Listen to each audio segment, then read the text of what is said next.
It's the Elsa Kirk Show with Clay Novak. Serving up trending news and conservative views. Brought to you by the Elsa Kirk Collection and Refuge Medical. And now, it's time for the show.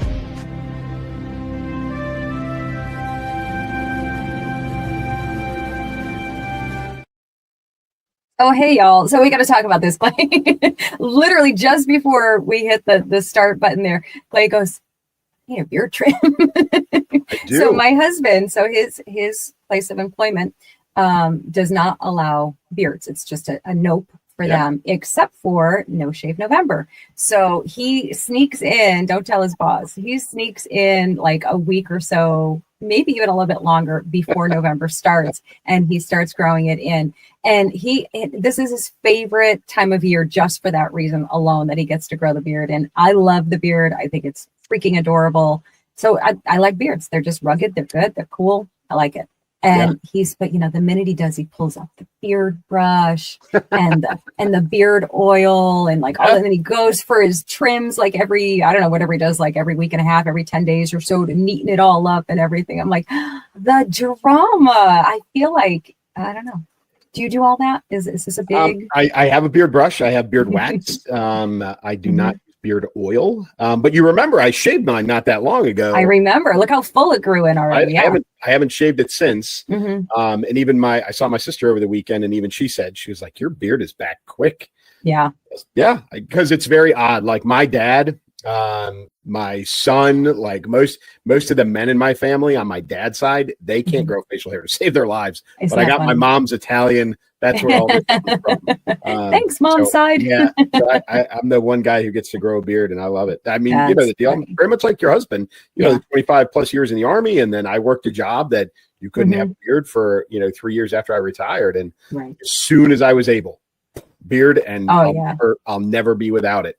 Like I'll shave it for cleanup, but other than that, I'm keeping it. Yeah, I totally get it. Like all the women watching right now are like, yeah, we get it. We got our version of it. Like if I didn't have to shave my legs for for an extended period of time, that would be delightful. That would be amazing. We don't get that luxury. I mean, yes, I know there are women that are like, I don't care, blah blah blah. I'm a woman who cares. That's all I could say. I mean, I'm not going to be walking around like Chewbacca or something. I just go back to in remote places, in the like worst weather conditions, whether it was cold, freezing, desert, pouring rain, whatever it was, there I was. Yep. Oh, never again. No, I don't. I think my husband will be the same way when he does retire. That's going to be it. He's going to have that furry face for the very long foreseeable future, which is fine by me. I like it. He's got the, he's got the salt and pepper hair and everything. It looks very distinguished. So I like it. It's all good. All right. I'm sorry. I have derailed all of us with this beard talk. So hello, everyone. It's great to be here. We've got a great show for you. The government's open again. But who really blinked first? Hollywood's elite are fuming. Turns out they don't like when their party folds faster than their Botox. Chaos at Berkeley. Turning Point USA meets the angry mob, and free speech takes another hit. Democrats are eating their elders alive, the old guards losing control, and Gen Z's calling the shots. Across the pond, the BBC's in Meltdown, caught editing Trump's words, and now bracing for a billion-dollar lawsuit. Back home, Somali tribal politics are showing up in Minneapolis, and America's unity is on the line. Oh, and Tom Brady cloned his dog, because apparently science ran out of things to fix. And starting right off with this, and this is such a good one because it like segues right, it just piggybacks right on the next one after it. So some people are feeling pretty happy and some other people are not, and I think it's very easy to guess which ones are what. So government's finally back open after weeks of will they or won't they. Washington finally flipped the switch and somehow made it sound heroic. So they passed the bill to reopen the government. I think it's still got to go through like final approval, right? So there's a vote that's going to happen today, folks. It is Wednesday, our normal recording time ish. It's about 4:45 on the East Coast right now. But so there's still a vote today, and then it's got to go to the president's desk for signature. And he has said the bill as it stands right now, he will sign. So as long as between what he was shown yesterday and what is, gets to his desk later today, he will sign it. So no delay from the White House. The question is, how quickly does the rest of this open back up? And I don't know. No.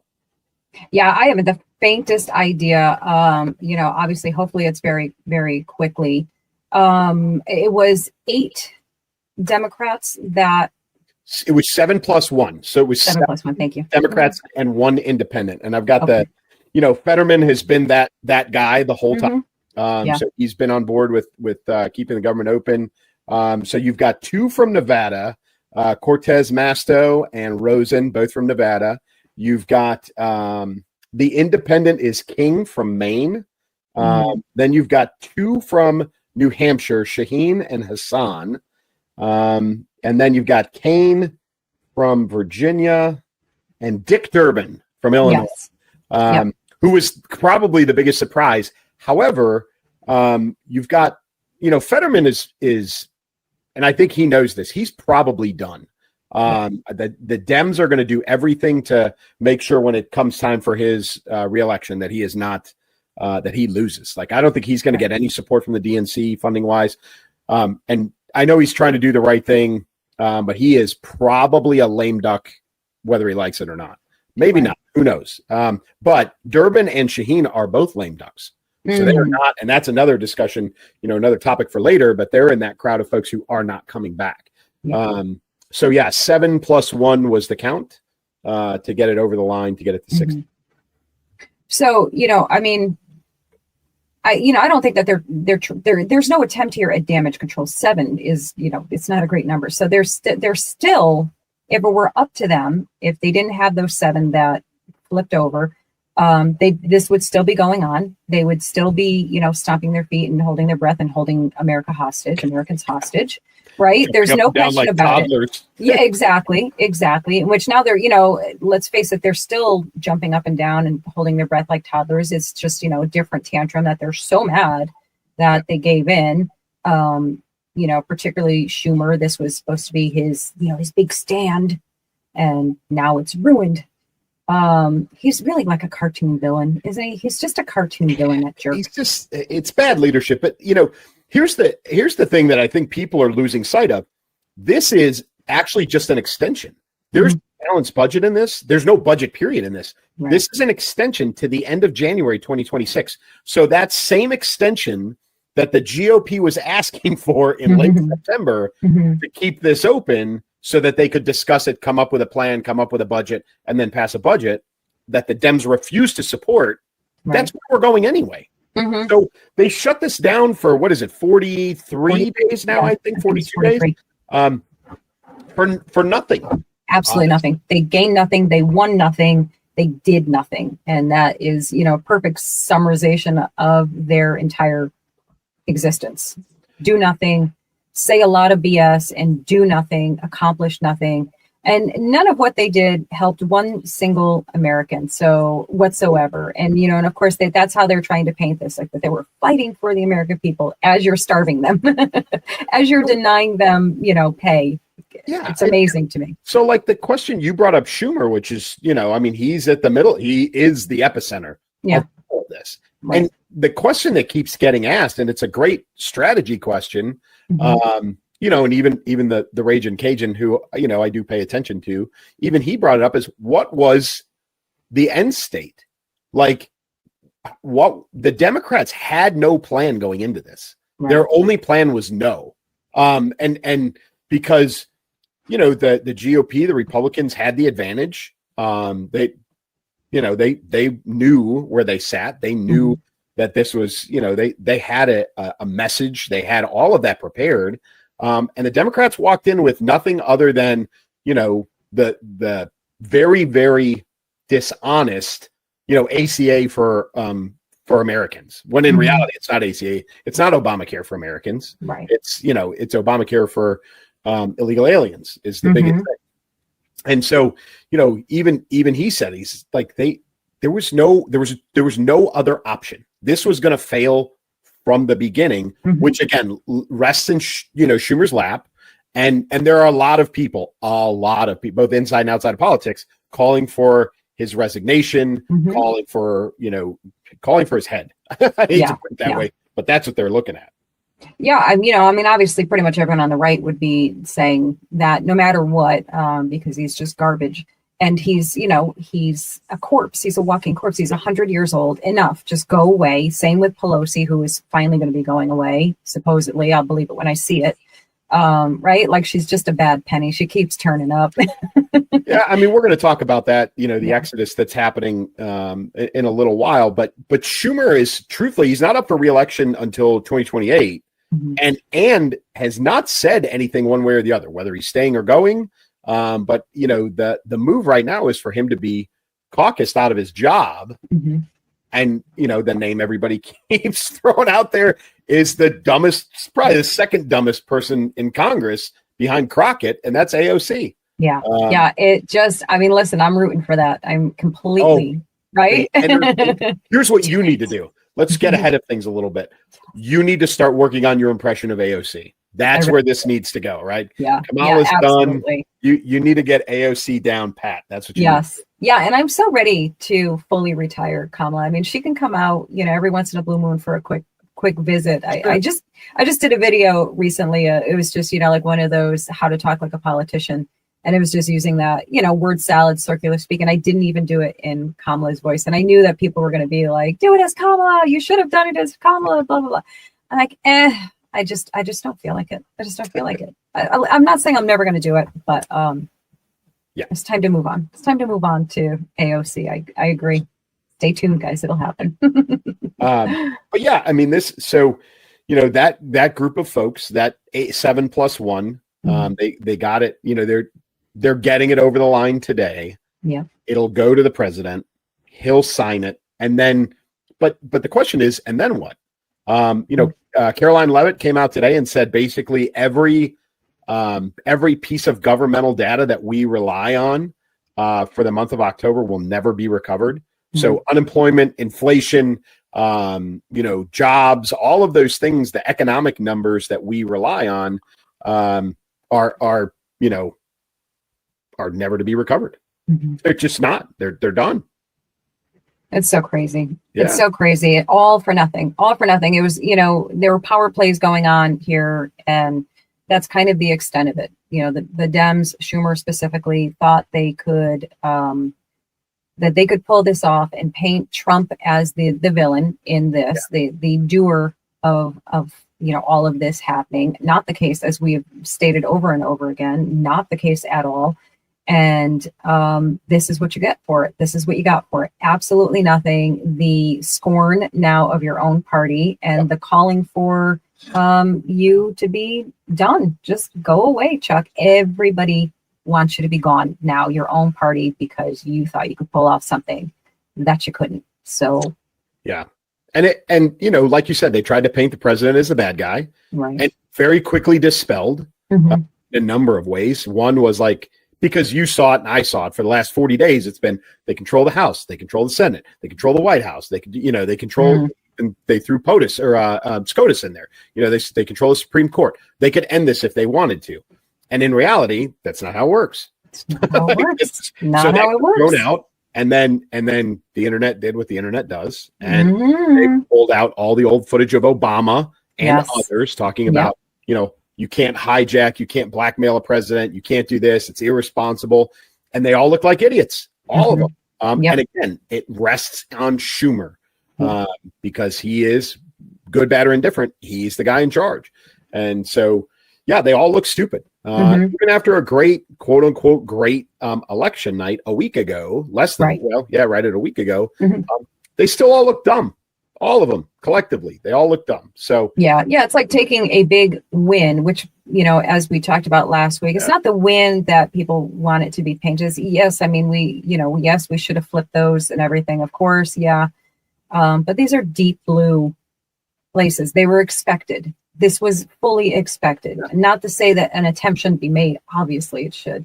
And was. I mean, valiant attempt. It's just really hard. And then, then you have all the illegal voters going on in there. So there's so many things happening in those states that I don't want to call them a wash, but that's kind of what it feels like. So wasn't this big win? Wasn't the signal of a blue tide or anything like that. It was very predictable. It was very unfortunate. We were saying Mom Donnie was going to win, months before this ever even happened. Like, we're like, yeah, we already know what's going to happen because we know what that state looks like. We already know what it looks like. So come on. Yeah. Jay Jones, I think, was the one that crept up on us, but it's, regardless. But the question is, even if they vote today, which they're supposed to, and it goes to the president's desk and he signs it, which he's gonna, how long until like the airlines are back to normal? How long until they rectify the pay situation, right? How long does all of that take to get things back on track again for federal law enforcement, for air traffic controllers, for all of those things, before things are quote unquote back to normal? One of the concessions that was made were, all of the layoffs from last fall have been essentially put back in place, or maybe not from last fall, but within the last few months. And all those people are getting back pay. It's, I think from the beginning of the shutdown, everybody who got laid off as a result, or maybe it was even a little before that, they're all getting put back on the job and they're getting back pay. Okay, fine. How quick does all of that happen? That's right. Yeah. Did you see the tweet from, or not, I guess not, the Truth Social, I guess technically, from President Trump calling out, I think it was air traffic controllers, people, calling out and not showing up for work and doing all that stuff, and really laid into them for stepping away from their duty, their service, basically. And it was a long thing that I kind of, as a traveler, as in my selfish needs, of course I agreed. I was like, yeah, you tell them, get to work, dang it. And then there's the other side of that is like, hang on. If my family, if I can't pay my bills and I can't do the things I need to do because your government, my government, is not doing what they're supposed to do for me, this is a give and take, not a take, or a give. So yeah. Yeah. I don't buy, I don't agree with that, truthfully. This wasn't a strike. They didn't ask for this. They didn't, this isn't like Reagan back in the 80s when he fired them all, and because they refused. This is, like you said, this is them. They've got to feed their families. These folks have got, they've got income. They got to pay their rent. They got to pay all of those things. And, when they used authorized PTO, which they weren't getting paid for, was essentially just like, hey, I've still got 4 days off, or I've got whatever, to not be at work, to potentially go interview or look for another job or work a side job or something to make some money to feed the family. Okay, fine. I have no problem with that. I know he probably got a little irritated with it, but folks got to eat. I'm not upset with them for that. Because it's not of their own doing. They're victims of all of this. And, there was no recourse for them, for a lot of them. And it is what it is. So I just want them to get back online. Truthfully, I want the people who need, I'm clarifying here, the people who need WIC and SNAP, I want them to get that back online, right? Yes. Not the freeloaders, not the people who are taking it and selling their food stamp, their card, whatever, not those people, but the people who really need those things to feed their family and survive. Those I want to get back online as soon as possible. But, it's the government. So how long is it going to take to turn the lights back on? And I don't know. Right. And, and I guess if there's any, upsides here, I think part of that whole thing with the SNAP benefits, it did expose, it shined a pretty bright light, a pretty bright spotlight on the problems with that, and the abuses of it is really, really the case, the extreme amounts of abuse going on with that system. So, in that regard, there's definitely some good to come. And I agree with you fully that the people who are truly in need and simply need it, let's get them restored as quickly as possible. That would probably be, the number one probably priority, and service members, obviously, and everything else. But it's a great question, Clay. I don't know the time frame of that. I mean, right? Yeah. So we'll just have to, travelers are going to have to be patient for another, I would assume, a week or so till things settle down. The ATA, air traffic control, ATC folks are probably not going to get paid tomorrow. It's probably going to take a little while to figure all that out and get them paid. But they're probably, knowing they're going to get paid, are probably a little more apt to show up to work. And I think a lot of that stuff will clarify, but it's probably going to be dicey for another week or so. And then I think things will get back to normal. But it's still, this is just a black eye for the Dems. But here's the thing. we collectively as Americans cannot forget this. And we have a horrible habit of doing that. Yeah. We have a horrible habit of the headline news, 30-minute attention span maximum. And come next election cycle, a year from now, you know, every single GOP candidate for every single political job across the country needs to bring this back up. We can't forget that this happened, you know, a year from now. Because absolutely. And it's historic, obviously. You know, this has never happened to this extent. One ever. Right. Yep. Yeah. So hopefully Americans will remember that and remember who's responsible for it, most importantly. And you know, remember guys like this. You know which video I'm going to show. Whatever reason, those members decided to vote the way that they did. I'm disappointed. I think that more could have been done here, but there is another opportunity in January, and we'll see what happens. He's disappointed and doesn't understand how they could have voted the way they did. Well, because they actually gave a crap about Americans and what they actually needed. You know, how about that, you selfish round man? In the sense of, let's not forget the wrongdoings of the past, right? For those of you that aren't familiar, I think most people are. That's J.B. Pritzker, the governor of Illinois. He is a guy during COVID who vacated his own state. He's a governor of Illinois during COVID. He's got a place in Wisconsin and he's got a place in Florida, and that's where he spent most of COVID. And when I say a place, I'm not talking an apartment. I'm not talking a condo. I'm talking horse ranches, right? And so he vacated, left his state as the governor, you know, and he's disappointed because more could have been done. He needs to shut his fat face. Yes. And realize that people need to eat, people need to pay bills, and legislative, you know, people in those elected positions have an obligation to their constituency, which he does not give a crap about, no matter what he tells you. Yeah. Yeah. He's obviously made that completely He's not clear. alone. He's not alone. He's not alone in the boat of out of touch, uncaring, selfish people, right? Let's talk about these goofballs. Oh my goodness. Listen, we're all so sick and tired of listening to them. And you have a better list than I do. I have the late night people who, you know, went on their little pouty rants and stomped their feet and had a fit. But you know, so they're our moral superiors. They are angry again. Maybe they'll make a nice black and white video about it like they like to do, and they can all sing a song together.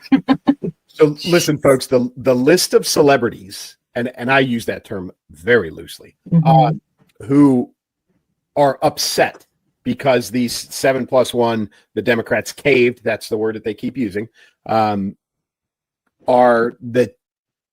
the usual suspects. And so it's Jon Stewart, it's Stephen Colbert, it's Seth Meyers, it's Jimmy Kimmel, it's Don Lemon, Whoopi Goldberg, Sonny Hostin, you know, and what do all these people have in common? They don't have to worry about money. They don't have to worry about feeding their family. They don't have to worry about any of those things because they're extremely wealthy. All of them extremely wealthy. So, you know, they're upset very much in the vein of J.B. Pritzker about, you know, the government reopening. Well, you know what? Screw you. From the working people of America, screw you. Like, I don't want to hear any of your high horse crap. You're disappointed in the Democrats for quote unquote caving. I don't care. I really don't care. This has gone on way too long. And these people on these platforms, listen, we all know Don Lemon's done. I would tell you the View's days are numbered.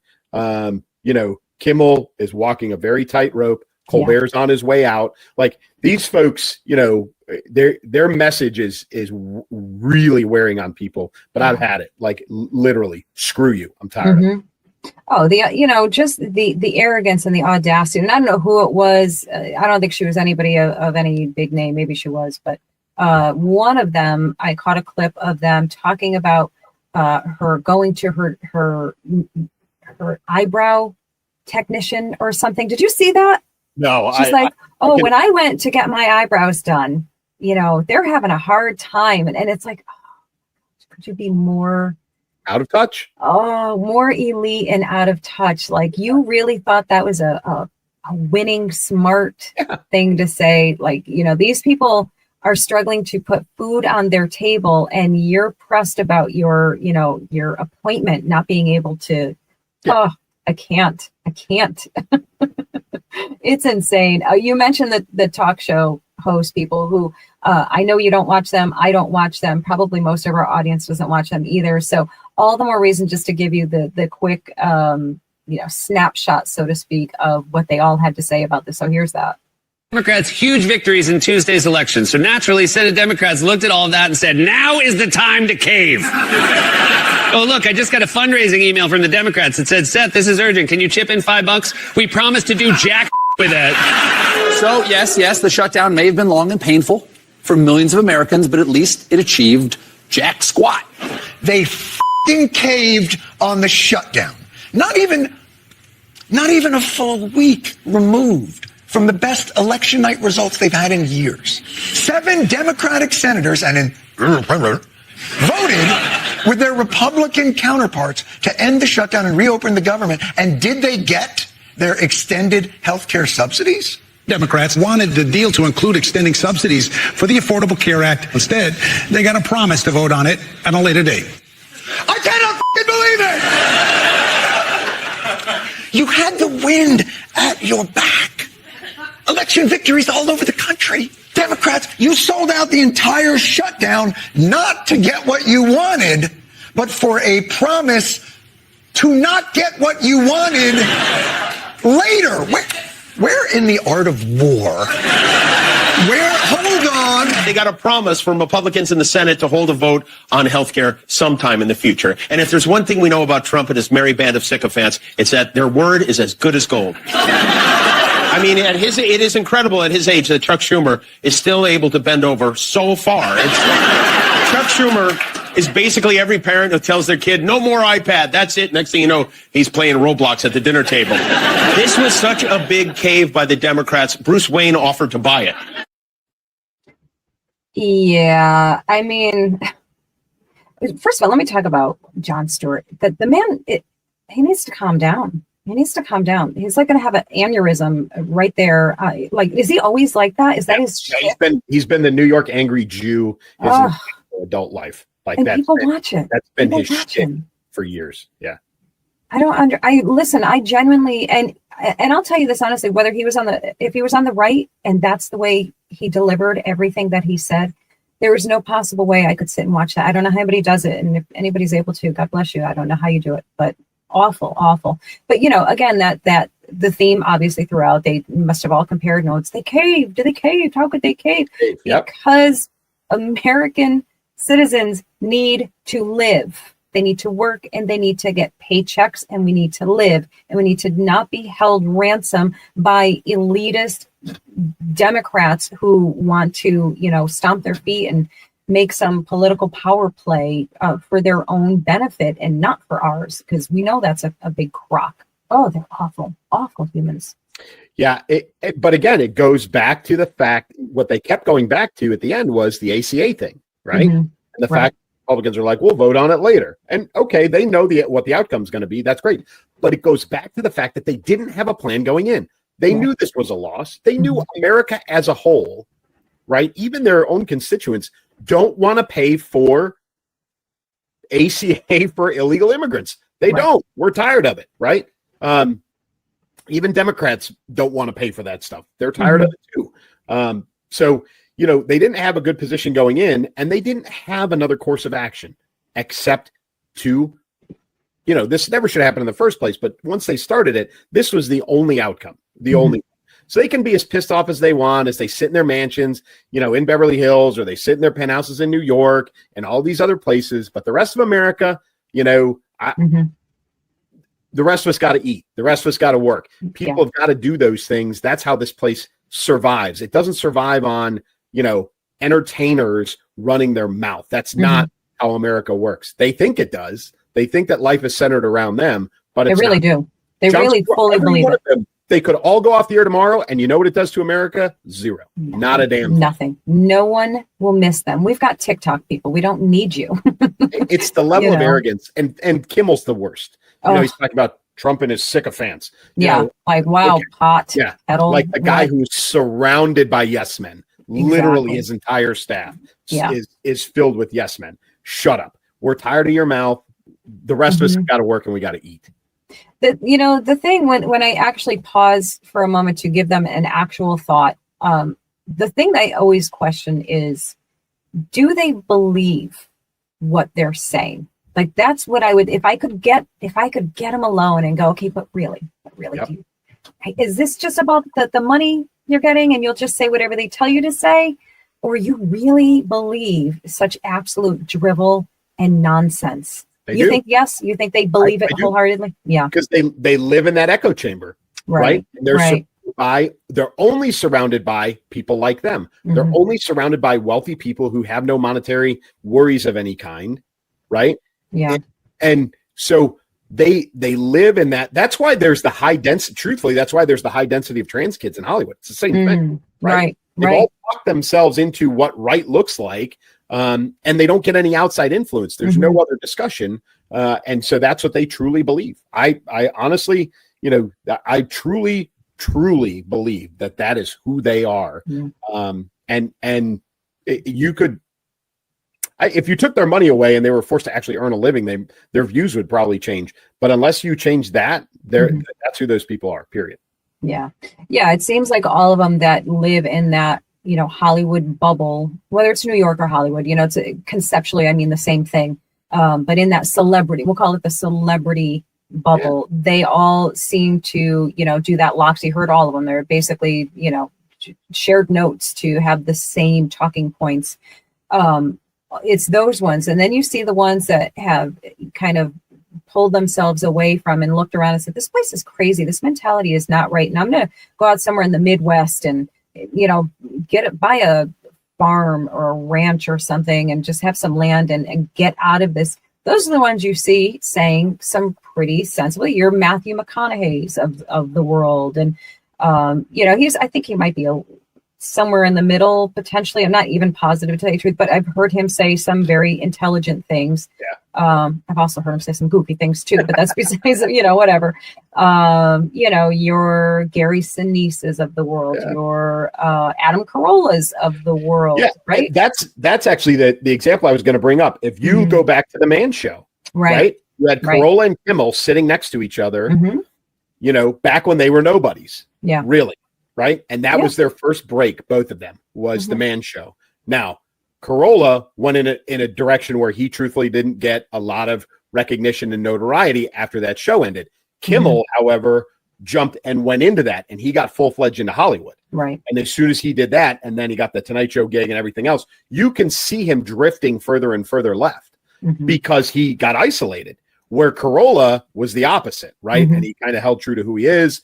But 20 years ago, they were sitting on the same set, watching women on trampolines, drinking beer, right? Watching young kids under the age of 15 saying some really outlandish stuff and laughing like crazy. Remember that kid? I remember that very well. Yeah. Kimmel with the blackface and all that other stuff, right? That's who he used to be. Yeah. But once he got into that elitist Hollywood crowd, he has changed completely. Such a perfect example. Such a perfect. And I'll tell you, I'll commend both of them, Carolla and Kimmel, that they have actually maintained a friendship over the years, that they are still friends. Adam Carolla still says kindly things about him and kind of gives him not necessarily a pass, but it counters the off-puttingness of Kimmel with, saying that he knows him personally, he knows him on a personal level, and he believes he's, a really terrific guy and a good-hearted man. I have an extremely difficult time believing that's the case. If he, but credit to him for maintaining that friendship and not letting, the vast differences between them, end the friendship. And most people can't do that these days. And I'll be honest, I don't even know if I could these days. I just don't know if I can maintain a relationship with somebody who disagrees fundamentally, morally. I think that's the biggest thing. Like, we can agree as far as religion is concerned, we can completely no problem whatsoever. We can be on different sides of the political aisle, no problem. But when you get down to the moral, ethical core of everything, those values, like if we can't align on something that is kind of the core of my existence, I don't know where do we go from there? So, all just to say credit to both of them for being able to do that. I don't know if I've ever heard Kimmel talk about his friendship with Carolla, though. Never. Have you? I never have. Nope. Interesting. He avoids it completely. Yep. Yeah, because he knows he could get canceled for it. Yeah. You can't be friends with the other side. You can't like the other side. They're evil. They're fascists. They're fascists. Yeah. Speaking of, there we go. Accidental segue. Whew. Clay and I are going to take a deep breath. Yeah. So this is right. So this is the perpetual, right? And I hate using that word, but that's kind of where we're at with this. Since Charlie Kirk's assassination, there's been an uptick in violence on college campuses, specifically against Turning Point, TPUSA events. And we had Illinois State table flipping. We had University of Iowa table flipping. And listen, folks, this is not new news. The targeting of TPUSA is new because we could go back to Riley Gaines, right, being locked in a classroom, fear for her life, right? We can talk about Charlie Kirk having some events, Turning Point of his own, before his assassination, where there was some issues. But we had Berkeley just the other day, and so Turning Point USA event, and you had Antifa outside. Yep. Yeah. Awful. Here's what that looked like.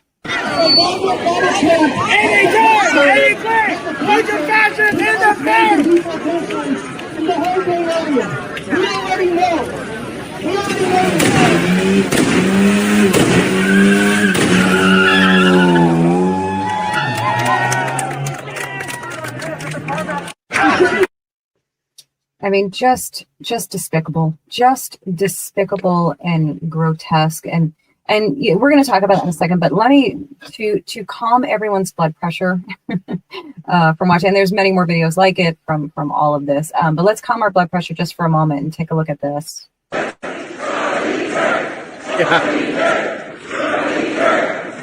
That's inside.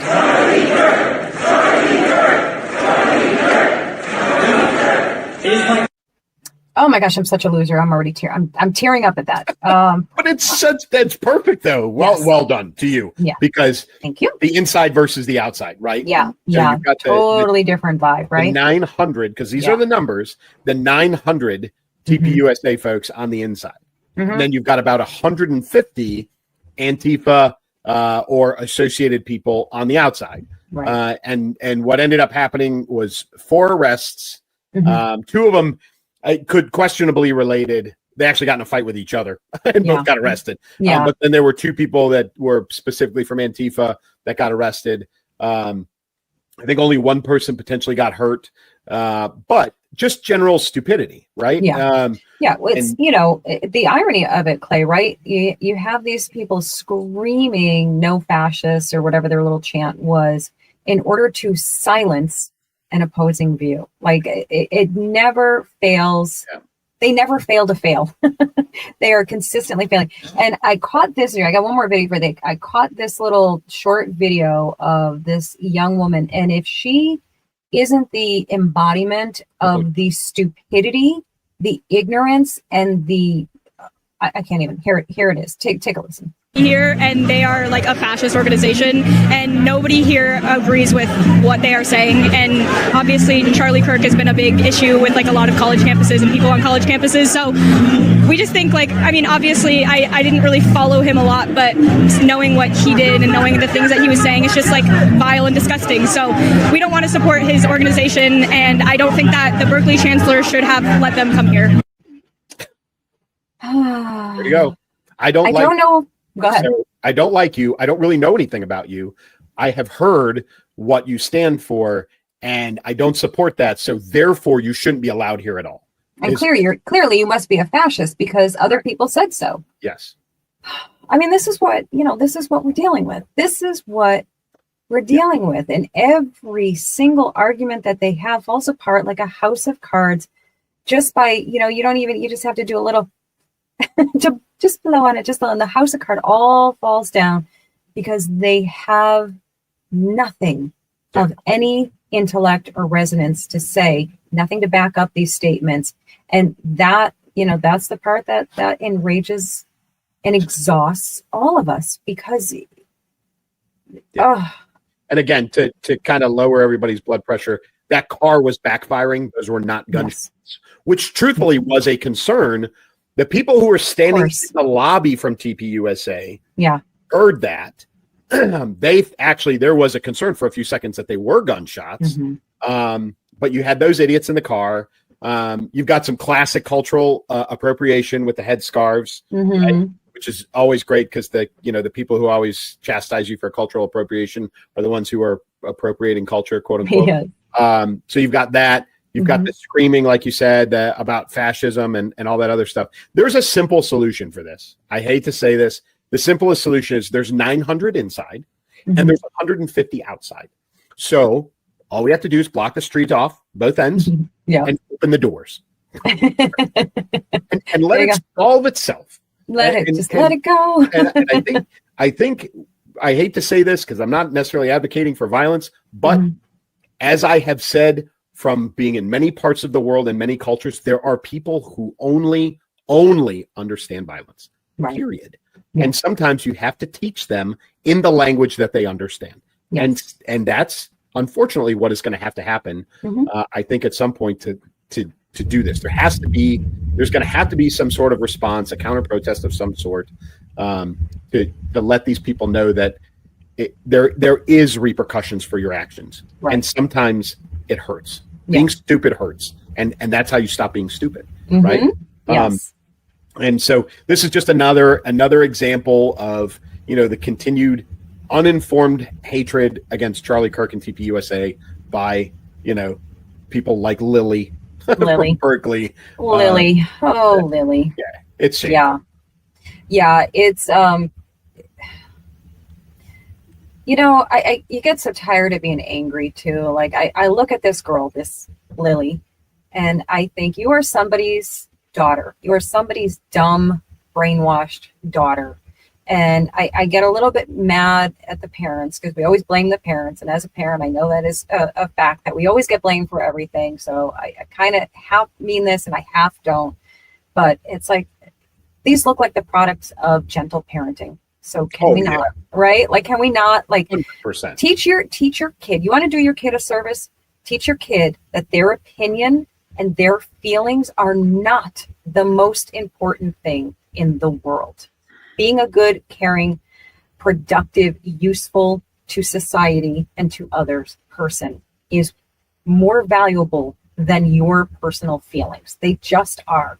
And you raise them like that, and you will find yourself producing a very well-equipped, well-balanced, useful human instead of these dippy kids. And don't send them to these liberal colleges, for heck's sake. Oh my goodness. Stop that.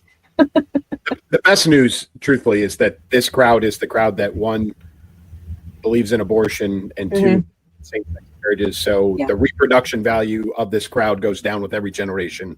And, I mean, that is the most brilliant point of all. Let the evolution or lack of evolution genetic itself, right? Yeah, let it handle itself. We probably, oh my gosh, Clay, it was like, you've said a lot of brilliant things, but I think that might be the most brilliant one I've heard you say of all.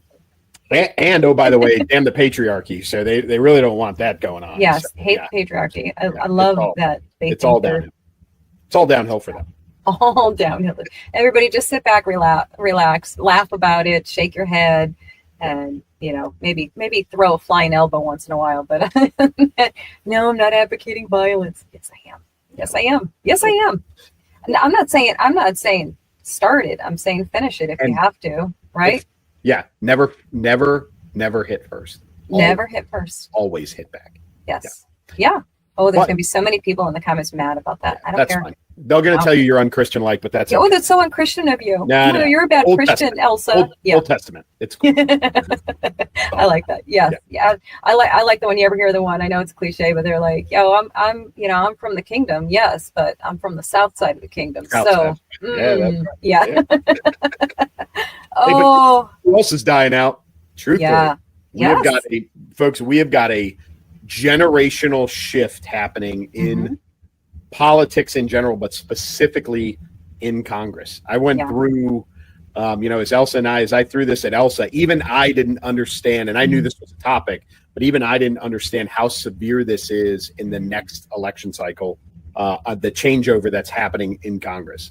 And when I say that, so 37 representatives and 8 senators have already said they're not running for re-election. That's almost 10% of Congress.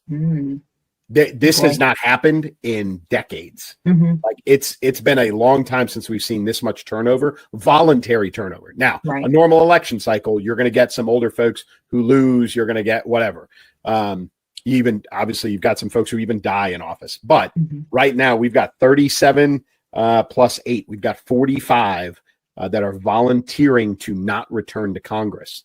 And some of the big hitters, right? See, the big names. You've got Pelosi, who said she's not coming back. McConnell's not coming back. Durbin, Joni Ernst, Tuberville, who's not that old in Congress, but a big name, and even Nancy Mace, right? Those folks are either retiring from politics or they're stepping down to try and run for governor's office, which is the case of Joni Ernst, Tuberville, and Nancy Mace are all running for governor in their home states. But you've got some heavy hitters in there. You also have some folks who are old as dirt who are still planning on. Maxine Waters is planning on running again, right? So crazy. Who's the really old? Who's the guy who got thrown out of the last Trump speech? Oh yeah, I can picture him. I can picture that old guy. That old guy's running again, right? Yeah, no surprise. Yeah, so there's plenty of people in their early to mid 80s that are continuing to run for office 2 years from now, a year from now, or even 3 years from now. But we've got 10% turnover guaranteed in the next election cycle. Oh boy. Well, I mean, this is something we've been all asking for ages, right? Get all of these, decrepit corpses out of there who, can barely walk. You got McConnell who's falling all over the place every 2 minutes, stroking out. And, sorry, I know it's mean, but I mean, come on now. Enough is enough. This is ridiculous. But, then you add the scary level to that, particularly when you're talking about the left with these new Democrats. These are, for the most part, openly socialist Democrats. And they are taking, we've talked about this before in multiple episodes, that they are taking over that party. And now here's the next big power move for them to step into pretty significant positions within our government. So that's a little scary. So we really need to be, really matching them, matching fire with fire, really. And I hope that's going to be the case, because we're going to have to really be on our toes here and have real, genuine fighters ready to go toe to toe against that. Otherwise, we're in deep trouble with these people. Well, and the last election just last week is not a great indicator. Right. I mean, so you've got, you've got obviously Mamdani. We've got rise of socialists across Congress. There's probably going to be a socialist mayor in Seattle. I don't know if you've seen this. There is a young lady who is still taking money from her parents. She's married. Her husband works, and they still take money from her very wealthy parents so that they can continue to live in Seattle. But she's a known and admitted socialist, right? And so, and now you talk about Schumer. Being on his way out, potentially being replaced by AOC. So now you've got this, not just the old people leaving, but you've got a generational shift in ideas to the younger crowd. It just so happens that the younger crowd, many of them on the left, are socialists. Right. And so you're right. There's got to be some very, very pointed, very focused efforts by the GOP to countermand or counterattack those people. Unfortunately, what both parties are relying on at this point is gerrymandering. That's the solution, which I hate personally. I do hate it. But that's where things are. That's where things are going. Is gerrymandering is the solution for a lot of this. But that doesn't change the ideas that walk into the Capitol building and into the chambers of Congress. If you get 50 whatever seats out of California. And you make them all blue, some of those folks you're going to increase the potential for a population of socialists walking into, the halls of government for the United States, which is very scary. It's extremely scary. And we should all be paying very, very close attention to this. So everybody be on your toes, be paying attention. And listen, if you have any aspirations to get involved in politics and all, now's the time. Get involved locally. And I love to say this to people so that they can come back to me and say, are you doing that? Well, no, I'm here. I'm doing this, guys. That I'm not going into politics. It's not going to happen. So that will never happen. I've had a lot of people tell me that. us. Yeah, I could see you doing it better than I could. I would prefer to see you doing something like that rather than me, although I don't, because then you would have to leave me, and that's not okay. So never mind, I take it back, retract it, did not even say it, didn't even suggest it. But that's something I would never, I don't have the bandwidth for that kind of nonsense. We got a couple more I really want to get to them. So these are another shift. Okay, so you got BBC. Sorry. Yeah, I should have done the other one. Okay. Yeah, BBC. So President Trump is January 7th speech, January 6th speech, knowingly altered by the BBC, changed the context significantly, and he did what he does, which is he turned around and he told them he's going to sue them for $1 million. Yep. Or a billion. Billion. Yeah, billion. With $1 billion. They had two of their board members, they're run by a board, two of their board members immediately resign. Immediately. And they're taking a lot of flack from inside their own organization that they have lost their way. They've lost their journalistic integrity. They know that President Trump wins these lawsuits hands down. Yes. And because he's done it, what 4 times already? Right. I think? Yeah. I think this will be, So the BBC is in a bad way, in a bad way, really bad way.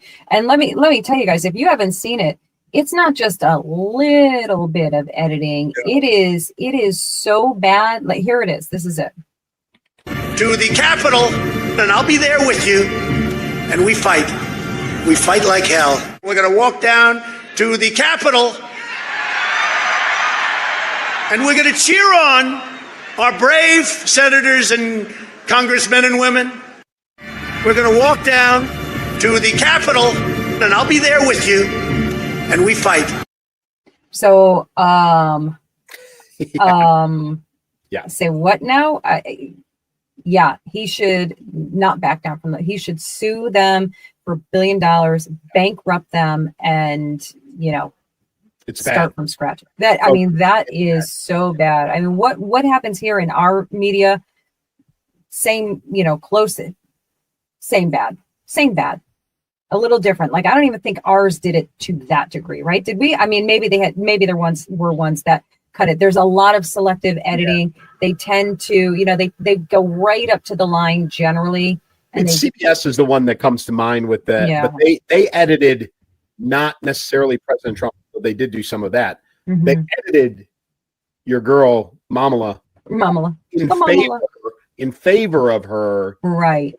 To go against him. So it's a little bit, it's different in the context. This one is so blatant. But yes, lawsuit, $1 billion with a B. And, immediate, resignation by a couple of board members. There's a lot of internal strife at the BBC, including their own journalists who are saying that they've got some issues they've got to resolve. And I would tell you that they're going to get handed an apology letter from the White House, probably written by Caroline Leavitt.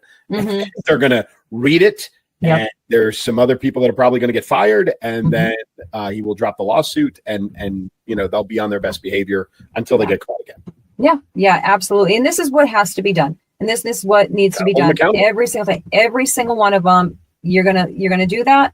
You're getting held accountable, and you're gonna pay. You're gonna pay dearly for it. You're gonna get called out. You're gonna pay all of the things, and the world, not just the country, the world is gonna know how badly you have lied and manipulated the opinions of people. And, and I hope it starts, how many times can we say, I hope it starts waking people up. It does, though. It does wake people. I have seen people who have been, what do they call it? Red pilled, red pilled. They were left, even they call themselves far left at times, or extreme liberal. And, then it was like just one thing tipped it for them. And they started to say, hang on a second, if that's not true, this thing that I believed for so long, if that's not true, what else isn't true? Yep. And, and so we can't get jaded. We can't get that jaded that we say so-and-so is not savable, or you can't change their mind. You can just keep trying. Don't give up. Just keep putting truth out. That's the whole thing, right? Just keep putting the truth out for people, and somebody will see it. Somebody who didn't believe it before, they'll come around. Just one person at a time. Listen, put this on our list for next week. But okay. if you think that this doesn't affect international relations with our greatest ally on the planet, you're wrong. because things are changing. That relationship between England and the United States is changing right now. And again, we'll put that on the list for next week because it's still developing. It's some stuff I read today, but we'll see how it pans out. But this may go well beyond just bad journalism, folks. Yeah. I think you're very right, and that's a great idea. Should I do the last one, or should I do the one that I was supposed to do? We'll hit very quickly Minneapolis, because I think this is a little bit on the nose for what we were talking about before. Folks, just very, very quickly, because the last one I want to do because it's funny. Elsa picked a great funny one, but this I was not aware of this, and a former intelligence officer, a friend of mine, sent me an article about this, and so what happened in Minneapolis on Tuesday night, last Tuesday in the election, was that Omar Fateh was not elected. He was the Somali, right? The very deliberate, very outwardly Somali spoken, waving his flag. Yeah, waving the flag and all that stuff, right? He did not win his election, but we didn't really know why until I read this article. And so what happened was, we have Somali tribalism, clanism going on in Minneapolis. So Omar Fateh, right, is in the same clan, which is the Dawood clan, comes from the same clan in Somalia that Ilhan Omar comes from, right? Oh. She obviously endorsed him, of course, for mayor of Minneapolis. Right. There is, I think we've all come to learn that there's a dense Somali population, transplanted population in Minneapolis, because if we wanted to move them from Somalia to the United States, the best thing we could do is put them in the coldest climate we could find. So dense Somali population in Minneapolis, but there is another dense clan population up there, and I'll probably mispronounce it, but it's the Hawiye tribe, Hawiye clan, from Somalia. Wow. They refused to support Omar Fateh for mayor because he's from a different clan. Wow. We have Somali clan alliances going on that's affecting American politics. In this case, it just so happened to work out in our favor, but that doesn't mean it will always be that way. Right. And so in all of my travels all over the bad places in the world, what I tried to explain to people, in Afghanistan is the best example, is Afghans don't give a crap about being an Afghan. They don't. It is their family. It is their tribe. It is their religion. And then actually it's probably the sect of their religion, and then their religion as a whole, and then being an Afghan. Because all the lines on that map were drawn by some white guy from Europe. They don't care about Afghanistan, truthfully, as a country. They don't. This is very much the same thing. Somalis don't really care about being Somalis. Maybe third or fourth priority down the line. And these are things that we as Americans are going to have to come to grips with, because this is what's happening inside our country right now. And this is not something that we have seen in any kind of recency at all. You could argue like Old Irish versus New Irish in and around the turn of the century, and the early half of the 1900s. But that's about it, folks. Like that's about the only old country stuff that got carried over. But now this is a real thing. And with these dense populations having moved over, we have got to do, our politicians, our political strategists now have to do cultural analysis inside our own population centers to make sure that they're hitting the right voters for elections. How crazy is that? It's so crazy. And, I think there's two parts of this that are completely married together. And that is, this faction of these politicians and power people who are exploiting and taking advantage of, because it's all Democrats, it's all liberals that are taking advantage of, that liberal mentality of, we have to welcome the stranger, welcome everybody in, and, be nice, and don't, insult anybody's heritage or their culture, and accept everybody except for, straight white men and, Americans. It's scary and dangerous, and you can't discount any of it or ignore any of it, because that is exactly how all of this has been spreading and will continue to spread and grow and take over. And it's happening right before our eyes, and people are still like, "Huh? I don't see it. You're crazy. What are you talking about?" That's what scares me. The number of people with their heads in the sand. Always what scares me, that people refuse to educate themselves and open their eyes. But I can't even segue. I'm just going to jump right into this, guys. Are you ready? I'm going to read it out loud, guys, because maybe you're, making dinner or reading a book at the same time. I don't know, or playing Candy Crush. I don't know. Tom Brady has cloned his beloved dog, Junie. I think the dog's name is Junie. Yeah. Yes. Tom Brady did what all of us have, like, not all of us, but a lot of us have kind of half jokingly, half seriously have said at one time or another, like, oh, that was that was my favorite dog, best dog I ever had in my whole life. If only I could clone my dog. Well, not only did Tom Brady say that about his beloved dog, he done it. Cloned his dog. It's so surreal to me that somebody has done this or is doing this. So I got some details for you. Let's see. His current, okay, I see. His current dog, Junie, is a clone of his late pit bull mix, Lua. Okay, so I had it wrong. His current dog is Junie. I had it backwards. He hasn't publicly confirmed the specific figure for his case. The cloning company involved, which is Biogen Pets and Equine, now acquired by Colossal Biosciences, so crazy, lists the service at $50,000 for a dog and up to $85,000 for a horse. I guess I could see it for horses because, like, if you're talking about like racing horses and you want to, I don't know, replicate the winner, I can see that they're doing that. But I know the whole thing is a heck no. Like from the, have we not seen enough movies? I know, right? I know. This all goes horribly wrong. Right? So wrong. $50,000, you too can clone your favorite pet. Oh, and well, where's the line, Clay? Where's the line? Were you're gonna clone your deceased husband because he was such a great guy? You're gonna clone your child? How bad? All works It's out. really scary. There, like you said, Clay, there's nothing truly good that can cover this. And why? And my husband said this many years ago, and it's never left my mind. He said, you know why? He always said, you know why, honey? Because people ruin everything. Everything, yes. People ruin, right? Yep. He's so wise. People ruin everything. So everything that is good in theory and in intention and nature, humans will pervert it and destroy it and make it something ugly. So in my opinion, right? Thank you. Yeah. In my opinion, it is a flat out no.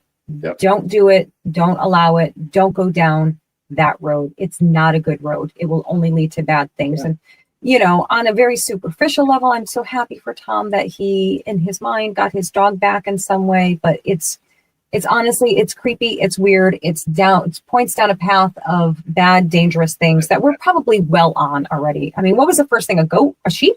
Sheep. Yep. Sheep. Sally? No. Well, I don't remember the name, but I mean, they're talking about woolly mammoths now. They're talking about extinct, like Jurassic Park kind of stuff. Yeah, like, here we go. I mean, nobody saw Jurassic Park? We've seen the movies. This is all goes bad. But again, like you said, like your husband said, Tom Brady's doing this out of completely selfish intentions. Yes. Completely. That's because all it is. He could go and spend $50,000 and probably rescue 50 a whole heck of a lot. Right. 50 dogs for life, right? Mm-hmm. Set them up for life. $50,000. He could do that. But he's doing it selfishly, recreating this dog that's gone for $50K. You want to talk about FU money, stupid money? Like you're on the high end of things. Like this is crazy. And it's simply a just because I can.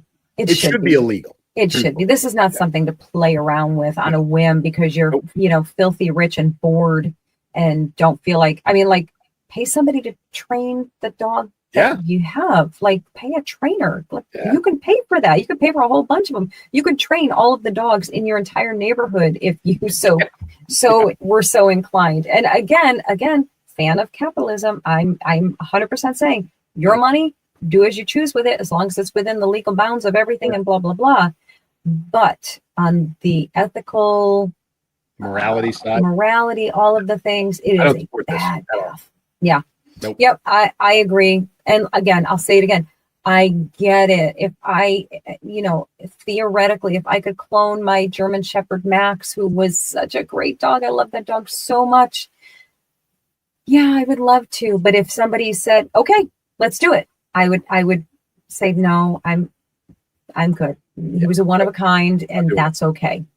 That's okay. I've had some great bird dogs along the way. Not doing it. Yeah. No, just not doing it. And again, it is truly because of the slippery slope. Yeah. What's next? Oh yeah. Like 100%. what's next and what will happen? And here Jurassic Park and the whole darn thing. Yeah. So there you have it. Weigh in on it, guys. Would you do it? Be honest. No, we're not going to come at you if you would do it. This year, it's on you. That's on you. I don't agree with you, but it's on you if you want to do it. So weigh in on any and all of the topics. Of course, we appreciate you guys hanging out with us. Clay, tell them what just dropped for everybody, please. Yeah, book 3. And I'm remiss because I don't have it sitting in front of me, but book 3, my third book in the Terry Davis series titled Rebellis, dropped yesterday on Tuesday. If you're a fan of action fiction, Jack Ryan, Jack Reacher, Jason Bourne type novels, Terry Davis is your guy. This is the third book in the series, again titled Rebellis. You can go to Amazon, search my name, and you'll find it. They're all out there. If you like a good action fiction run, these are the books for you. Absolutely. Go get those books. It's a whole series, guys. You don't have to wait for any of them. You can get, right? It's so awesome. You can get all 3 right now and go back to back to back. It's such a great thing. I love it. So congratulations on that. And super excited. Somebody already finished it. I actually had somebody tell me last night they got it. I think they bought the Kindle version or something. They got it and somebody's finished it already. So that's awesome. Tell them to get over there and review it. Yeah. And I told them that, but like, if you're worried it's going to take a while to read or it's not going to hold your attention or it's going to be boring, clearly that's not it. Somebody finished it in a day. Outstanding. Congratulations again. And guys, we will, you're very welcome. And we'll see you all next week. Well, we'll see you in the comments, but we'll see you next week too. Take care, guys. Combat veteran Terry Davis thought he left the fight behind. In Tampa, he uncovered a deadly conspiracy. Now, he's back home in Chicago, and war has followed him to his doorstep. Gangs armed like soldiers, a shadowy enemy rising from the past, and one man who refuses to stand down. From the quiet suburbs to the shores of Lake Michigan, Terry Davis will risk everything to protect the people he loves, because that is his cross to bear. Clay Novak's explosive new novel, Cross to Bear, Book 2 in the Terry Davis series.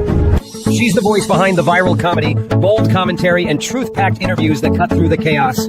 Author, brand creator, proud conservative Christian, this is Elsa Kurt. Welcome to the show that always brings bold faith, real truth, and no apologies.